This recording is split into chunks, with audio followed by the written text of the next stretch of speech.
Tech Tales number 12. I'm reading time slips and elaborating on work that I've performed for actual clients.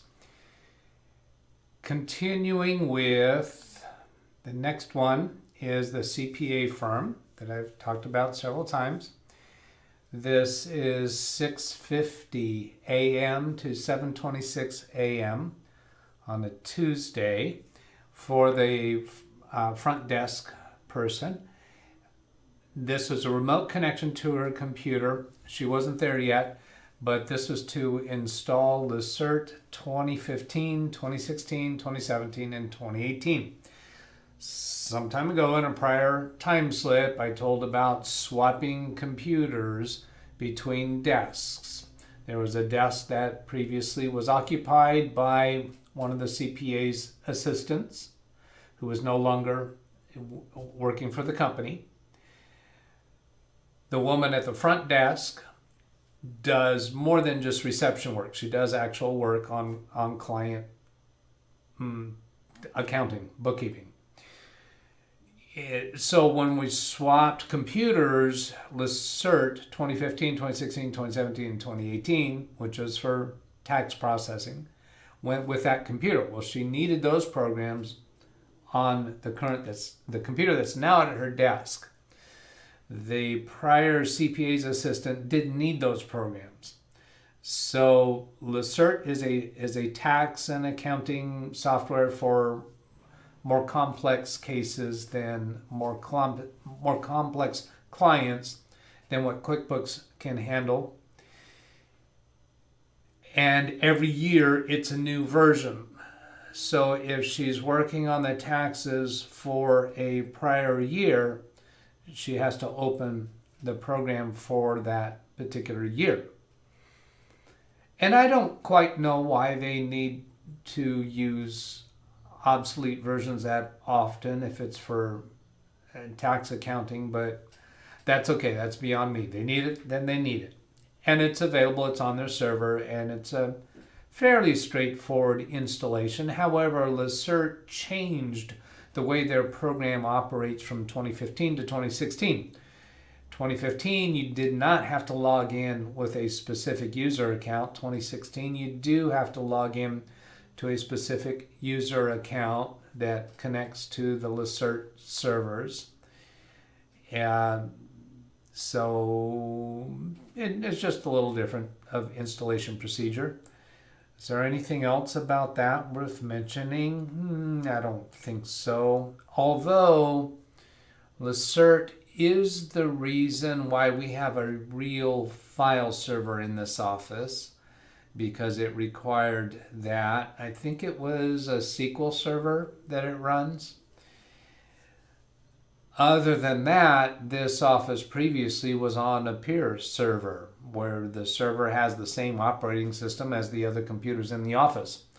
But I think it was 2016 was the time when they switched over to that logging in method that we had to upgrade to a real server. Then the next, that was 36 minutes. The next one is an attorney that I've mentioned a number of times. I guess I need to come up with a way to distinguish between these attorneys' offices. This is the same office that I told about in the last Tech Tales where a computer for the attorney was slow, but this was the front office person. This was a phone and remote support regarding the server was down. So they contacted me, I think first by text, saying the server was down. So I called to her and I connected remotely to her computer and I discussed with her what was happening. So I said, there's two computer boxes under your desk. One of them is yours and the other one is the server. Are you clear which is which? And she said yes. Now prior to that, I asked, she said the server's down, and I said, well, is the power light on the computer, on the server computer is what I meant. Now I'm wondering, as I just described that now, did I ask her, is the power light on for the server? Or did she tell me the server's down and I asked, is the power light on for the computer? Because my recollection is she said, yes, it is. So then I got to the point of saying, well, there's 2 boxes under your desk. One's your computer and the other one's the server. Are you clear which is which? She says, yes. Okay, the power light on the server, it's on, right? And she says, no, it's not on. I said, the power light for the server's not on? I thought you just told me it is on. We couldn't quite figure out what she said, what I heard, but I'm thinking there must have been some form of miscommunication there. So she said, no, the power light is not on for the server. Now this server does not have a monitor connected to it, so she can't just look at the screen.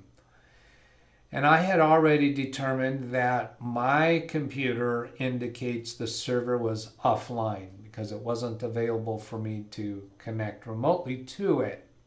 So I said, well, go ahead and push the power button on the server and let's see what happens. Well, after a couple minutes, there's 2 women in the adjacent office that work off of the same server, and they called out and said, it's up, it's up. And so she said, well, it's working now. Okay, that's a good thing. And let's see, then we tested the functionality to verify it was working. I told her, let me know if you have additional troubles. I'll do that. That was 11 minutes. Then we have an attorney's office. I'm sure I've spoken about this attorney before. Well, I just talked about an attorney's office, right? So I think I've talked to you about half a dozen different attorney's offices in all of these tech tales. This one connected remotely to his home computer to check a problem he's having with his printer. Now, he was away from the computer at that time. I recollect that he texted me or called me while I was away from my desk, out of the building, somewhere around town. And I told him I'd check on it when I get back to my computer, so I connected to his computer. He had also told me he was going to be away for a couple hours. So I connected to it, opened the printer window, looked at the settings. The printer appeared to be online. I opened the dialog window that says see what's printing, so you can see the list of print jobs that are waiting. There was no print jobs in there. So then I opened printer properties, and that opens a window where there's a print test page. So I clicked on that print test page button. I briefly saw the print job appear in the print queue. That's that window that opened when we select see what's printing. And then it went away, which is the normal procedure. And a dialog box pops up saying, or a message box, saying that the test page was printed. It looked completely normal, like it was okay. I think at that point I probably sent a text back to the attorney saying I'd sent a test page. When you get back, let me know if it worked. And I never did hear back from him, so I'm assuming it was working. But I didn't fix anything. So, I don't know. That was 12 minutes. I think that's enough for this session. I hope that was useful. Catch you later. Goodbye.